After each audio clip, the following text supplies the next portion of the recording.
Hello, and welcome to At Home with the Hugheses. Hello. This is episode 8 of series 2. Yes. This is actually the last one in this series. Yes. Can't believe it. I know. The question is that we haven't actually discussed is, are we going to do another series?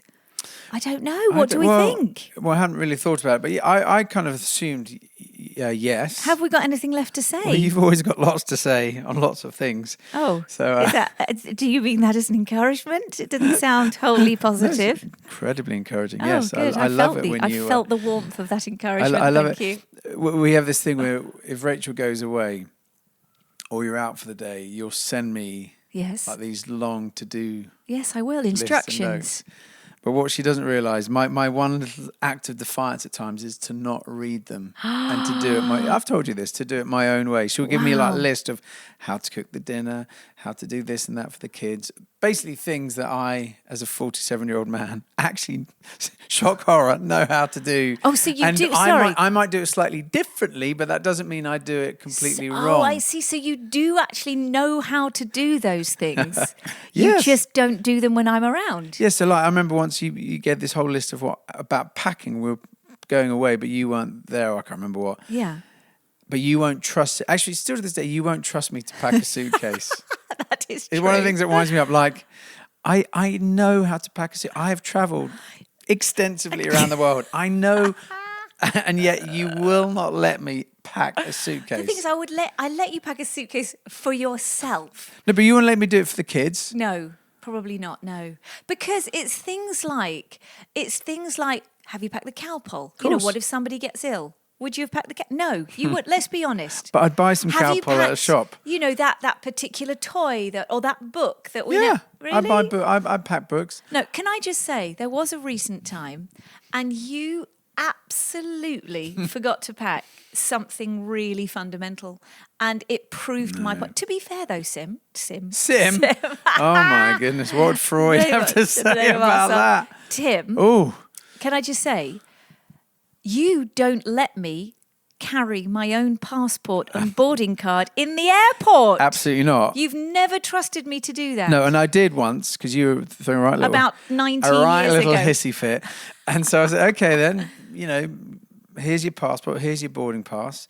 This is once we'd gone through the kind of customs, and then we're about to board the plane.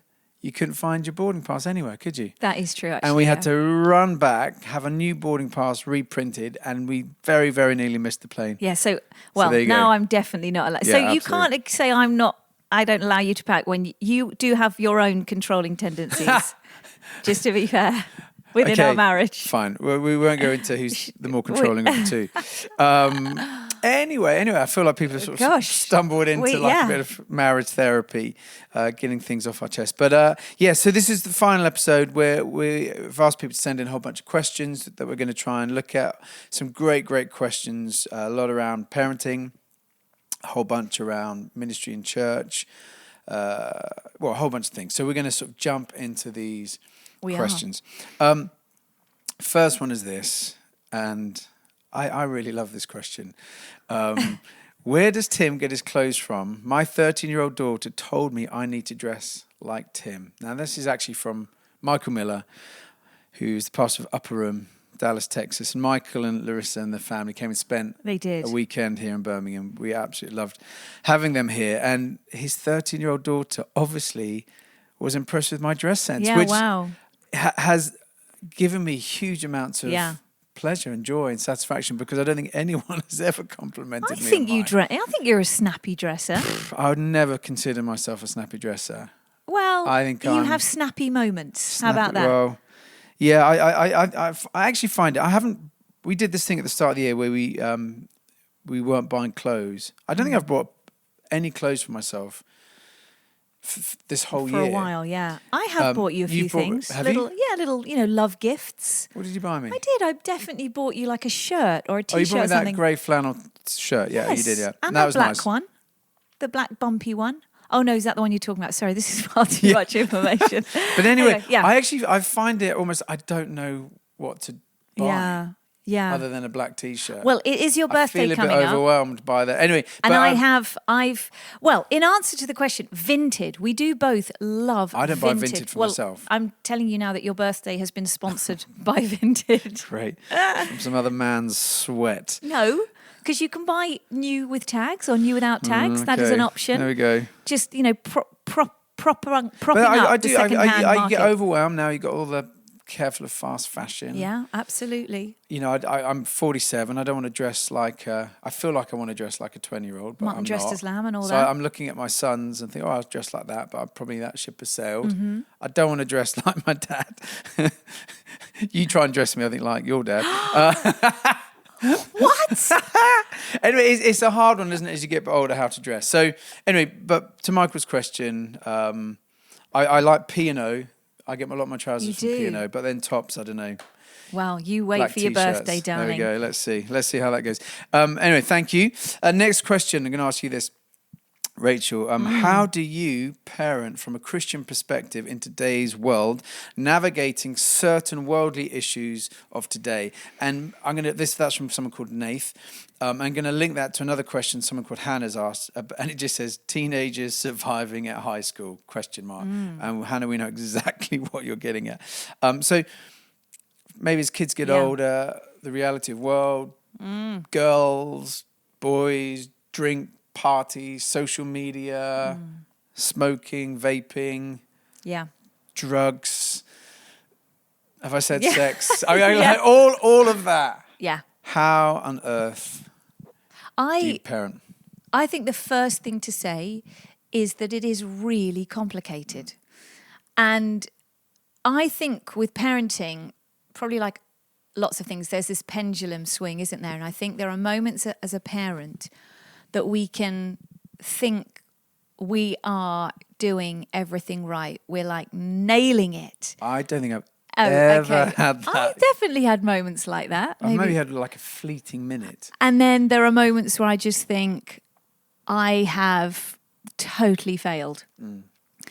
But I think there are some key principles that I think we have tried to hold on to, or I've tried to hold on to as a parent, navigating, growing kids, all the stuff that you've just listed off.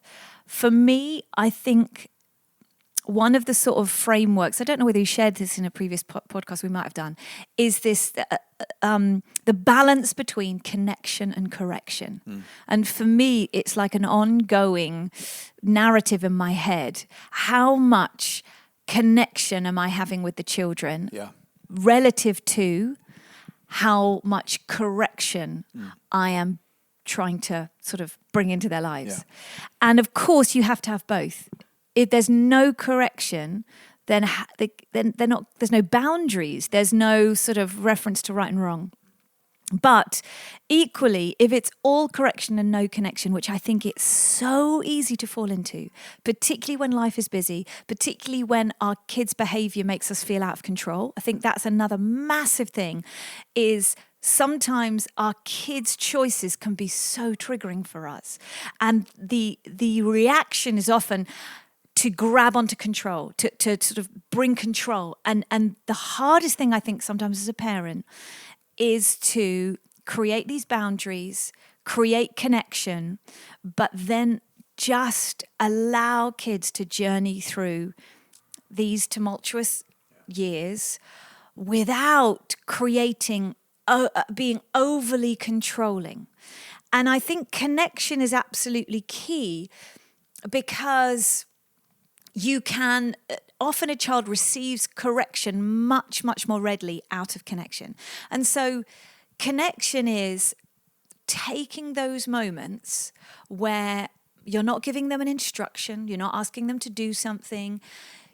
It's pure relationship. So, hey, how, even beyond how was your day at school, but tell me about this thing that you're watching on TV, or like trying to connect with them on their level, rather than, I think, again, the danger with like screens, et cetera, is we go straight in with judgment. What are you watching? How much are you watching? What are you doing? When I've noticed that if I go in with connection, hey, tell me about this game that you're enjoying, or what do you like about this particular app or whatever? And we do have boundaries around screens, but then you create a point of connection. Or tell me about your friendships, or tell me about this girl that you like, rather than coming in with control. You can't do this, you mustn't do that. Or what are you doing? What are you up to? Da, da, da. Start from a place of connection. Yeah, and I think what you do particularly really well is you keep the conversation always open and you remain unshockable.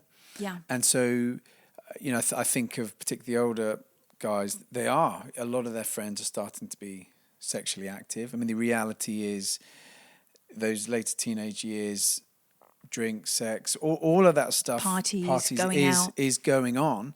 And, again, everything within me wants to just like ban them from going, protect them, hold them back from the world. And I know some people perhaps would try and parent like that, but I guess I see my role as a father, and I find parenting so hard, and I feel a lot of failure in it a lot of the time, if I'm honest, because it's so hard. You can't, A plus B, or no, was it two 1 A plus C 2 equals C? Did you study maths? Yeah, I did 2 plus 2 equals 4. Algebra, darling. You're doing algebra.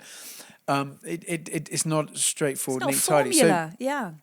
And actually, what I see, we're trying to do is equip them to make great decisions on their own back, off their own back. So I'm all over the show.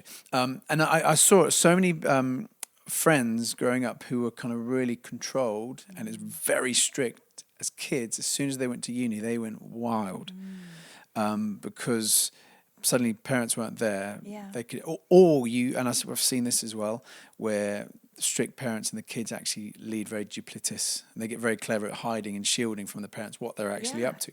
So what you've done, and we've tried to do, is have all those conversations. We'll be in the car and one of the kids will be asking Rach about our sex life, or what such and such a friend got up to behind the bike sheds, for example. Yeah, like... What does this mean, Mum? Yeah. What's a blowjob? And I'm like, ask your mother. All of these things. But again, I know some friends, they just can't engage with those kind of questions. And what happens is the children then go and find out the answers elsewhere. And places they go and find out the answers aren't great. And so I think that's another thing with navigating the teenage years.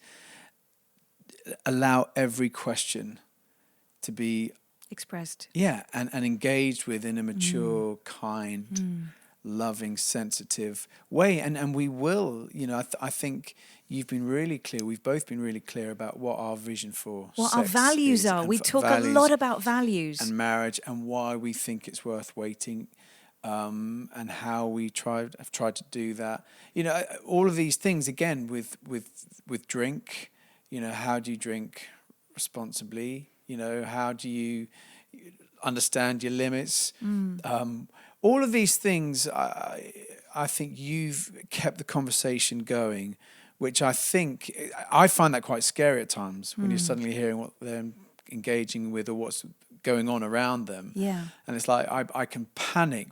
But great parenting, fathering, mothering is to help guide them through this, and empower them to make good choices, and to be with them when they make bad choices, because they will. We did, you did, I did, and more me than you. Let's be honest. Yeah. Well, no, I don't know, but on some of those topics around sex and alcohol, maybe, but they're not the only things. We get fixated on those. Yeah. What about kindness? Absolutely. What about generosity? What about patience? What about compassion? These are other major areas of character development. It's not all about what you drink or don't drink, or all of these things. But I think that's really important for honesty and those questions to keep being open. I think the other important thing to say is that obviously children are their own people. They're made up of their own personality, gender, the experiences that they've had independently of you at school. They are their own people. Yeah. And that's why it's not 1 + 1 = 2, because you can parent two children in exactly the same way, and one can essentially sort of live a very, live teenage lives with very little rebellion as such, or experimentation. I don't like the word rebellion. I'd say little experimentation. Their faith could be grounded from a very young age, and essentially sort of not put a foot wrong and turn out to be and you could do exactly the same with another child. Yeah. And they may really struggle for whatever reason. And that's not that you don't love them differently, but it's not a formula. They are independent, different children with different strengths and different susceptibilities, and they're going to develop at different times and in different ways. And, the other thing I think is really important, maybe this is more through the lens of being church leaders, is I was having a conversation recently with one of our kids, and they were asking lots of questions about faith, which is brilliant. But I just sensed the Spirit say to me, to say to them, if you don't follow Jesus, I'm still going to love you. Yeah. You do know that, don't you? Like, obviously, I want you to follow Jesus because I know what it's like not to follow him. And there isn't a better way to live life.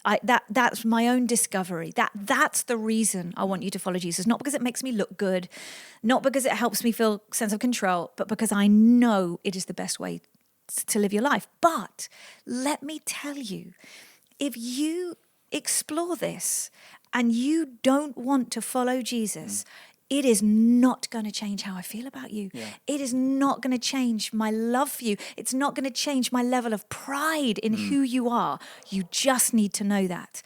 And, I wouldn't say that they necessarily came back to me, thanks, Mum, but I just knew they needed to know that. And I think that the tension, maybe particularly for pastors' kids, is that they feel this unconscious pressure to walk in their parents' footsteps. And they then potentially attach it to their sense of being loved. Well, the other thing I'd say, maybe particularly with boys, is, it feels like sometimes they find it harder to emotionally express what's going on. Not all boys. But I'd say with our boys are amazing, but I think there is a thing. It's been lots of studies and talks around encouraging men to express, communicate their emotions.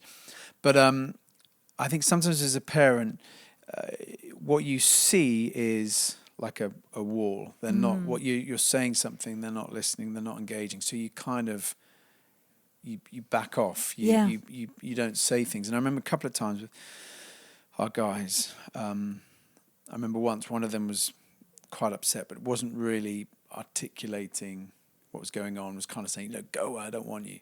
And I remember just sat there and I just sort of spoke over them, what I thought about them, why I loved them, why I was proud of them, just affirmed them, loved them, spoke out, got nothing back. And, there was never like a moment like, "Oh, Dad, that was incredible," but I know it went in. The other day another kid was, walking along chatting, and I just started saying a few things, speaking into them. Again, nothing back. But I think it's absorbed in way more than you realise. And so not as a sort of lecture, let me tell you, but just sometimes I've always had to build up the confidence and courage to say, okay, I might not get back what I feel like I should, but I'm going to trust that these, not even pearls of wisdom, but this truth I'm trying to speak in is being absorbed. Do you know what it is? It's that pride versus delight thing. That there's, in Zephaniah 3:17, it talks about how he delights over us. He, rejoices over us with singing. And it's interesting that actually there is a difference between being proud of our children and taking delight in them. And it's not wrong to take pride in our children, but pride is normally attached to an achievement. Yes. I'm really proud of you because you passed your grade 2 piano exam, or because you did this, or you got a good report, or whatever. Delight is actually something different. Delight is when you just take pure joy in who they are. It's a bit like with a baby. A baby doesn't do anything. It's just basically like a poo, wee, cry, feeding machine. And yet you feel this sense of delight. Yeah. And I think the danger is that as children grow up, we lose that sense of just delighting in them. Yeah. And it is those moments, like you were saying, of just speaking over them, not because they've done anything, not because they've been particularly impressive, but just, sometimes I'll just say to the kids, I just love being your mum. I just love being, and I'm trying to fill up the delight tank. Yeah. And it's all part of this connection thing. It's good. Anything that you can do to just enjoy. I think, again, when life is busy and kids are demanding, it is so easy to fall into a mode of operating that's like, you are an inconvenience to me. Yeah. You are a drain on my time. You're a drain on my resources. You're a drain on my emotions. I can express and that. actually, what that does is it communicates the opposite of delight. And delight is like the antidote to that. Like, I love your company. Yeah. I love being your mum. Well, and I think I got into a bit of a bad habit of a bit more like, I was just exhausted, all the late night pickups. Yeah, because it's navigating the exhausting. parties, we've sort of, rather than being out to all hours. Or staying the night all the time. We'll go and pick them up. So it's like 11:30 and I'm like, I don't want to be, the classic, never tidy up at the house. So I think I was in danger of like all of just nagging, you never clear up. Correction. Yeah. And communicating unintentionally, like you're like a drain, you're a leech sucking me dry, and actually I've needed to like communicate the delight. I think the other thing before we move on, I do think recognizing there are times where you need to say no. Yes. You need to put boundaries, and I think sometimes, and I totally get it, I think as parents you can be almost scared of your teenagers, that if you put a boundary in, if you say no, you get this big reaction, they're going to pull away, you'll lose them forever. And I think parenting involves discipline, discipleship, at times teaching them boundaries, saying no to things. And that at times is really hard because, they might be in a grump for a while, or you might get called all sorts of things. Yeah. But we have to put in Sometimes boundaries. you have to, and I'd say there are two things with that. Pick your battles. Yes. And pick your moments. Yes. Pick your battles and pick your moments. Yeah. And I think so often what happens is when you've got to hold a line, either you're just holding a line that doesn't need to be held. Yeah. So like be really selective about which line you're going to hold. Yeah. And there are some lines that we know, no, this is a line, we're holding it, we're holding it. But there are also other things which is like, we're just going to let that go. In the grand scheme of things, we're just going to let that go. So pick your battles. But then I also think it's really key, particularly with teenagers, pick your moments. Yeah. And I think sometimes we've both made this mistake where we feel a real frustration and it's like a correction moment. Yeah. But you do it in the moment of almost... of the thing happening, like they've not, then they're not ready for school in time. Yeah. And it's a really frustrating scenario. And there is correction that needs to take place. But the danger is you pick the moment that you're trying to get out the door to have the correction moment. Yeah. Right, And actually, to be more effective, it's like, okay, I'm going to clock this, but I'm going to pick another moment to have this conversation. Right, my darling, what do we need to do together? Like when it's calmer, after school, in the evening, whenever, a calmer moment. Right, let's sit down together.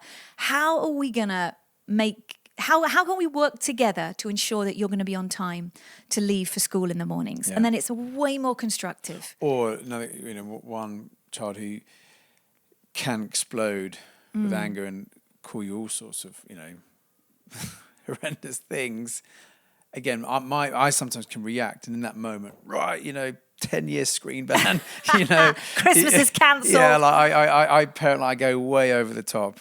But it's actually, that's not the moment to have that conversation. It's later to say, look, sometimes you get so frustrated, but then you react so strongly, aggressively. That's not okay. How can you work on that? How can you manage that frustration? How can you better express it? Anyway, I think those are important. Moving on, some other questions came in around, I guess, the balancing of parenting, family life, but then with church life, ministry. How do you fight for joy in the midst of calling, parenting? That's from Hannah. Ruth asked, how do you balance home life and ministry and protect time with the family? Starla asked, how do you spend time with Jesus with 5 kids? Ollie asked, I've clumped them together and we can look at this. How has parenting affected your faith? What challenges has it created for you in terms of sense of calling, ability to serve, your capacity for devotional, personal devotion? And in what ways has it taught you about the parenthood of God? And has it provided any tools for your own personal relationship with God? I'll just say one quick thing, and then it'd be great to hear from you, Rach. But I think you've got to recognize parenting massively impacts your ministry, what you can do. And I think there was a time when the danger could be I'd be comparing what I could do or my capacity with someone who's like an empty nester. Their kids had all grown up and left home, and they had all the time in the world. I can think of some friends now, that's theirs. Or maybe they only had 2 children, which, Amazing. Means that they sort of reach that stage of life much sooner. So the danger is you're kind of looking at how much someone else is able to do because they've not got 5 kids. Or you're looking at, someone who's single, all these different things. It's very hard, and it's hard not to compare and then feel a bit like, oh, okay, how can I do more? But actually you have to embrace for this season, and it's a whole bunch of years, we've got 5 kids at home with us. It won't be like that forever. But that means, you sometimes you go into a staff meeting and you've been up for hours. You've been screamed out. It's been stressful. You've been like, where's your shoe? Where's your wretched lunchbox? How can you not be ready? You're screaming at one another. And then you've got to come in and lead staff meeting and prayer meeting. That's intense. That's not going anywhere. So that is going to affect things. And so you've got to recognize that a huge part of your heart and mind is and should be focused on parenting your nuclear family. I think, and I know I've spoken about this before, but when we first had kids, and it was something that I had longed for, and, to this day, I count it as the greatest privilege that we get to love and nurture our kids. But I did die, like, as in when I first became a mum, it is a death to self. Yeah. And I embraced that. I mean, there were moments where I was kicking and screaming in that death, watching you go out, lead worship. No, I don't. No, I don't. But it is hard. Very hard. Honestly, I look back, and then of course we had this gap where I went back to work once Judah was in nursery school, and before Summer joined our family. But then Summer joined our family, and I died again. And I know that's quite pejorative language, but it honestly, it was the best death I could have died, because what I died to was my own ambition to a degree, not wholly. I'm human. I still have an ego, etc. But there was a significant death for me that happened in motherhood, in those years of being at home with little ones and then stepping back into that hidden place. But I'm so glad I died those deaths, because I really know that it has set me up in a way for ministry. And it's meant that I can be now, I'm much more at peace of letting things go, perhaps in the ministry realm. Yeah. And I would say raising children is ministry, so just want to be clear on that. But just for the sake of clarity, that ministry outside of the home, let's phrase it like that, that actually it's not massively difficult for me to say no to some of those things. Yeah, there are moments where I feel a sense of FOMO or, it'd be so nice to do that. But I do have this very deep sense of call within me to be as present as I can to my kids. And if that means I've got to say no to X, Y, and Z, I will. Now, that said, God, by his grace, has somehow enabled me to do lots of things outside the home. But it's also been quite selective. And the danger with social media is it can look like like most of my time is spent speaking in other places or running the orchard or church, etc. Truth is, that is a really quite a small slice of the pie. Most of the time, I'm with my kids, and that's exactly where I know I'm meant to spend the majority of my time right now. And I think more should be said of, and I know I've said this before, but I'm never going to stop saying it. I think more should be said of how significant it is when a mother or a father chooses that death that is inherent within being a parent. And for us, I guess, having 5 children, that it only requires more saying no. Yes. Does that make sense? Yeah, and sacrifice of your own personal agendas or career or I think that's really true. I think in terms of the question of how's parenting affected my understanding of God or how's it affected my faith, I think it's taught me huge amounts about grace. Yeah. I think I've realized my tendency can be, achievement focused, or there's a thing in me, for that success, significance. And parenting isn't about that. Like, I want my kid to win sports day or get the best grades, or you realize those things are really secondary, tertiary. Yeah. But actually that I've got connection with my kids, that I'm seeing them grow, that I'm seeing them feel loved, that I'm seeing them make good choices in tough scenarios. Those are the things that give me real joy and the things that I really most care about, and recognizing these things can get caught up in, like how well is the song doing, or how fast is the church growing, or how connected is, that talk I did. And like, God, those are, again, I think, of course, he cares about them, but the thing he cares about is me, that relationship, seeing me flourish and thrive, seeing me grow in character, seeing me treat people with kindness, seeing me persevere in tough scenarios. I think that's helped me shift. I think it's to help me take the pressure off myself and off others in church ministry, because I think we can get caught up in, like, we've got to grow, we've got to, urgency, we've got to change the world, we've got to do it today. And actually, parenting is this lifelong journey where you're choosing to love, choosing to be committed, going through the ups and downs. And I think understanding faith in that perspective helped me understand, actually, as a church leader, I've talked about this a lot, I see it now very much. What we are doing is we're mum and dad to this church. We're not trying to achieve and accomplish anything. When we speak, when we teach, when we preach, it's not to inspire, it's to parent and to shape and to help.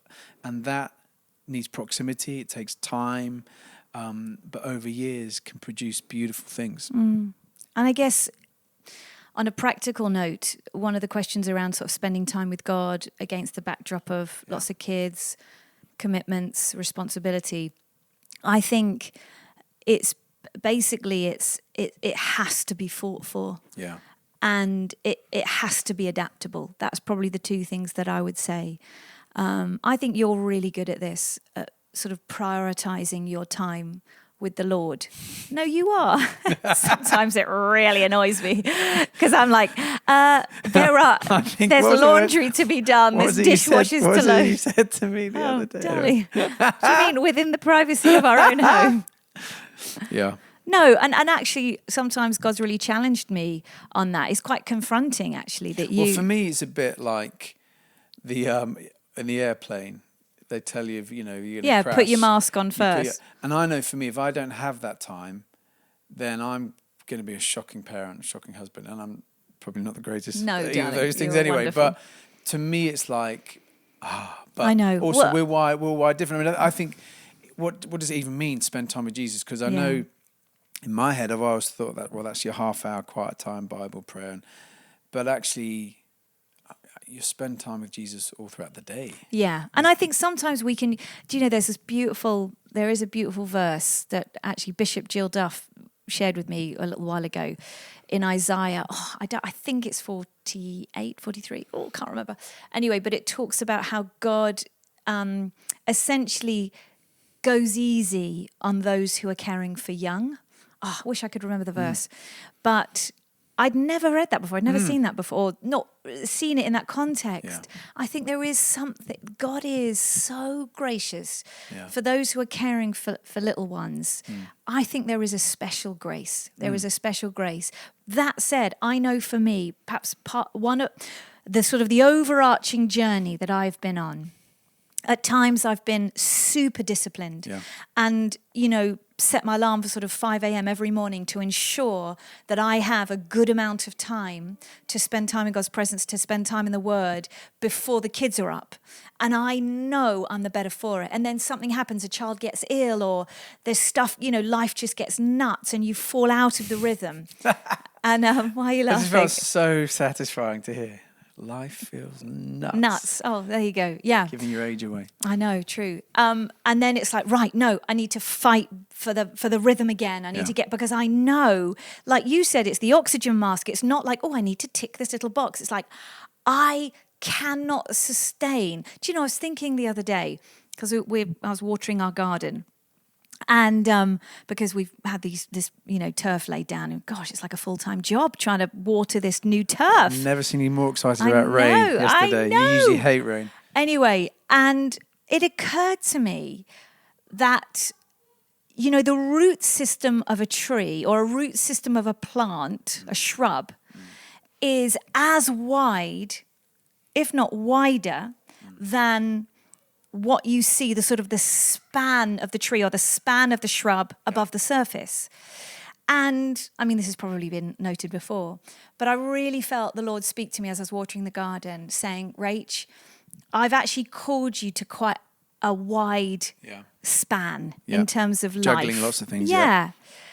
And therefore, you need the root system to be as wide, if not wider, than what is seen above the surface. And I knew that was the Lord's gentle rebuke of where I had, in the last couple of weeks, I'd just fallen out of the habit of getting up early, getting into the Word, spending time in His presence. Yeah. Because I'm not ticking a box. I'm like, I cannot sustain the things that He's called me to without that space. That's good. And just for anyone thinking you get up at 5 a.m. every morning, you don't, Not right now. Not right now. No, but I want to again. Would you go that early? I would actually. I would. Oh, sheesh. I won't be joining you. Okay. There you go. Brilliant. Hey, change of tack. Marcus has asked, how do you encourage both growth numerically and depth in your congregation? Yeah. Because it's a really interesting concept. How do we lead our churches, but not get obsessed with, numerical growth? Yeah. And then you miss actual spiritual development. What would you say to that? I think it is very easy to fall into that trap. Yeah. And again, there's always a pendulum, isn't there? The danger is you don't take note of any of these metrics. And, the church just slowly dies. And you don't address some of the issues, because the danger is the tail starts wagging the dog. Yeah. Because these metrics, these numbers, they should serve you. They should serve you in your leadership as it's sort of, like taking the vitals as a doctor. They give us an indication of where things are at, but they are not the be-all and end-all. There is often a more complex picture, or there are other factors going on. I think danger is we become a slave to them. Yeah. And you know what I'm thinking of? This is a funny comparison, but for a while I became really obsessive about weighing myself, and it was all part of a really tough season that I'd had, where I was in food control and weight control and whatever, and praise God, I feel like I'm walking in freedom in that area. But weighing yourself is not wholly bad unless it starts to control you. Yeah. And the reason I knew I was in danger zone is because I would weigh myself, and depending what the numbers were, they would ruin my day. Yeah. If it wasn't the numbers that I wanted, they could ruin my day, ruin my week, and then they would start having an impact on what I would eat or how, the choices that I would make. And I think that's what can happen sometimes when we become obsessive about the numbers. They rob us of the joy of the present. Yeah. And that's so, good. yeah. And because I think at times with the church attendance thing, if we have a great attendance on a Sunday, I can suddenly feel fantastic about myself, my leadership, the church. Woohoo! It's all.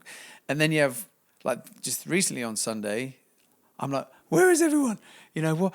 Oh no! And it's again, it's ridiculous because actually, we've been leading this church now for coming up 10 years. You realise you have ups and downs with the numbers, and actually, I think we've been in a season as a church, as a leadership team, really trying to reevaluate the metrics that we're looking at in terms of health. So one of the things we've been working really hard on is our communities, our midweek groups. Actually, seeing those grow numerically is more encouraging than the Sunday, which can be more of an event thing if you're not careful, because the smaller groups, that's personal connection, that's discipleship and study, that's a much more, I guess, richer stat that talks about involvement. Other health. Things like people's regular giving. We've seen our regular giving increase.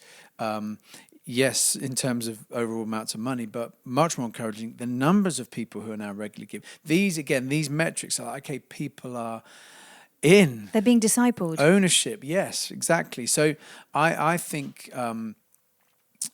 that's really important to be aware of the metrics, but you can easily be deceived by them. And I think the other question you have to ask is, how much is my sense of worth attached to those metrics? Yes, definitely. And that is a really hard question to ask. How much is my sense of significance attached to these metrics?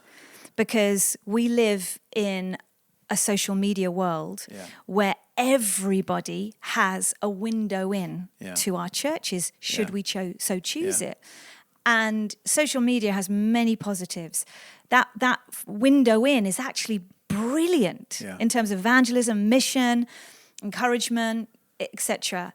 But the danger is, because everyone has a window in, it does mean that then those metrics can be attached to our sense of significance, because we're thinking, this number of people in my church, it makes me look good. Makes me look good. Yeah. And that's also a danger. I think with the question, how do you encourage growth? I think there's a few things I'd say, because we have seen seasons of real growth. I think one of the best things we've sort of tried to develop in our church is an invite culture. Yeah. And I think we had a recent survey where I think 80% of our church have brought a friend, a non-Christian friend, to church. That's hugely encouraging, because that's the best way to grow, like come and see. Mm-hmm. And so I think encouraging people to bring their friends along. And then the other thing we've seen the power of is story, testimonies. When people share their story of what God has done, it's amazing. We did this thing with the BBC for Pentecost, and it was amazing. And the one thing I had to sort of fight for a bit was to have 2 testimonies. Still available on iPlayer, I believe. And it was an amazing privilege to do. They wanted us to lead a time of ministry, to pray, to worship and preach the gospel. But they're a bit more nervous about these 2 testimonies because obviously it's a bit more unknown. The feedback we've had almost exclusively has been, that was amazing. You're hearing real stories of very normal people having incredible God encounters. That is very powerful. And I think when people hear those stories, it's like, wow, you've had that, me too. That, so I think stories are a great way of encouraging people to grow in faith and to be confident of bringing their friends along. Another question from Catherine, top tips on raising up leaders around you, spotting and releasing people of character and gifting. Yeah, I think this is something that we both care about. And I think the first thing to say is we've not always done this perfectly. Yeah. And I know that there will be people that we've missed, you know, that there may well be people that have been part of Gas Street and feel like they were missed somehow. Yeah. And I just want to acknowledge that, because it's no good us sort of setting ourselves up as these amazing leadership development pastors when actually you can't. That is the tension around leadership development, is you can only invest in so many. Yeah. And you have to trust that God will raise up who he wants to raise up within a particular church at a particular time. And I suppose I just want to acknowledge that. But it is something that we care deeply about. And I think we've tried to do that in a way that's felt quite organic. Yeah.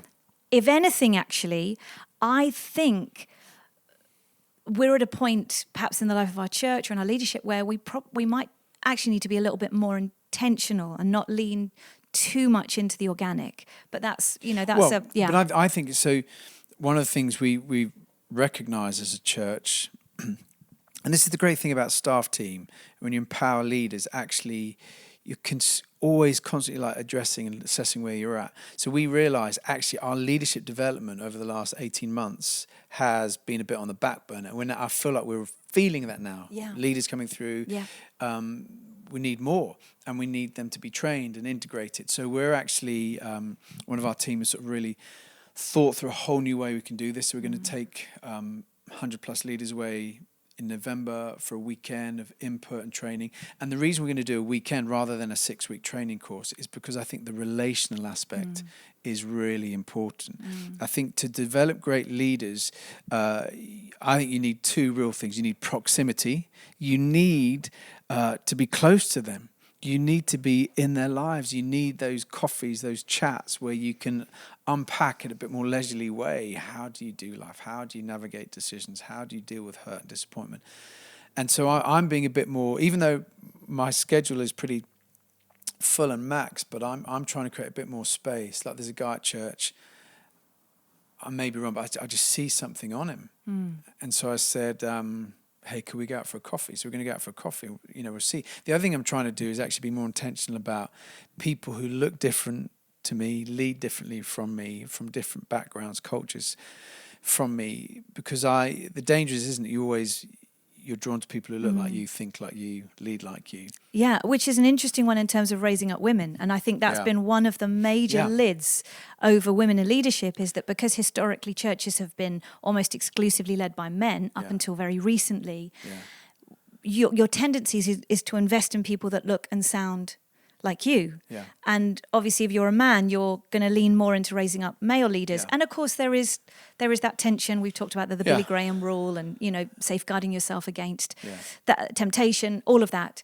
But I guess one of the passions on my life is to see women raised up. And praise God, in our church, we got so many amazing young older women who are being raised up as leaders. But I think the danger is almost because everything's of a certain size and scale, you think, we can't do those. Those one-to-ones they're not effective. They're not the best use of time. But actually, I think you always need that proximity within the system structure. Absolutely. But then the other thing you need is you need opportunity. You've got to give people space to lead, leading a small group, leading worship, preaching, leading a missions group, leading whatever, young people, youth, children. If people don't have opportunity to lead and then to get constructive, helpful feedback, challenge, then they're never going to grow. So I think those two things, proximity and platform opportunity, are really important. Yeah. Final question. I mean, so many good questions here. Loads of them we haven't got to. We'll have to do this again. Series 3. There we go. There we go. It's official. I thought this was a good question to end on. Let me just trying to find it. What do you think is the greatest challenge facing the church right now? Marcus. Thank you, Marcus, for that pertinent question. I think two things, and I think they're connected. And I think the danger is, and this is not a new phenomenon, is as the church, we shut out the Spirit. We shut out the sort of sensitivity to what the Spirit is doing in the moment. In fact, Nick Drake, who's one of our brilliant, well, he's our associate, isn't he? And he's brilliant. And we work really closely with him. And I was hosting the gathering with him on Sunday morning. And in both the gatherings, we both sensed that God was doing something and just sort of leaned into it. And there was sort of a ministry time response. There was these basically unscheduled moments in the service, or we call it the gathering. And it's a danger for us too, but I see this actually, in different places, that we schedule our gatherings so tightly that we leave no space to really lean into what the Spirit might be wanting to do in that moment. And not to force it, not to sort of have no schedule whatsoever, but God is doing something by the power of His Spirit right now that is beautiful, powerful, it's missional, and my fear is that we've fallen into this way of doing church that is very schedule driven, and we may be in danger of scheduling out the Holy Spirit. And I think that it's connected. The missional side of things is that we know that at the moment there is a hunger for God's Spirit. I mean, some of the conversations that we're having with, people in our lives that don't yet know Jesus, I'm like I hate the term low-hanging fruit. It just feels so, I don't know. I don't like it for some reason, but I do get it. It's helpful. It's helpful. But it does feel like that. There is a hunger and an openness to the gospel. But if we try and do all of that in our own strength, we're going to miss it. And I think we need a sensitivity to the Spirit in church, and we need a sensitivity to what the Spirit is doing outside of church. And I fear that we're going to miss that. Yeah, I absolutely agree. I think the other thing I'd add is, I think recognizing we are in a battle. So there's lots of talk, and it's encouraging this quiet revival, incredible growth that we're seeing it here. Lots of people coming to church, but lots of people coming from very different backgrounds, spiritually being open to lots of different things. And that in itself creates huge amounts of mess. And that can be uncomfortable for church leaders at times, because we like things, neat and tidy. Yeah. And so I think one thing we've got to recognize with this great blessing becomes a battle. And so we need to get the church ready for this spiritual battle we're in. We've just done this little series, which I think people really jumped on, because we're talking about the gift of tongues and prayer, this amazing weapon we have in prayer. We talked about fasting, we talked about the spiritual battle and how to, the armor of God. And I think we need to be thinking as leaders, not necessarily how do we just keep the front door open wide for everyone to come in. We need to be equipping the saints. We need to be telling people that this is going to be battle. You need to be ready. We need to be people of unprecedented prayer. We need to be bold and courageous, that this is going to be costly. Again, if things are costly, we think, what's the enemy doing to me? Like, no, this is going to cost us. This is going to be difficult. The other thing within all of that, you were talking about the risk and the mess and openness to the Spirit, is God is going to, and we're seeing this already, use people who their stories may be a bit more messy, or they're not fully ready, or they haven't been through 3 years of seminary. They're on the journey, we've got this amazing guy, radical coming to faith, beautiful guy, so on fire. Can't understand why the world doesn't know about Jesus in the church and why.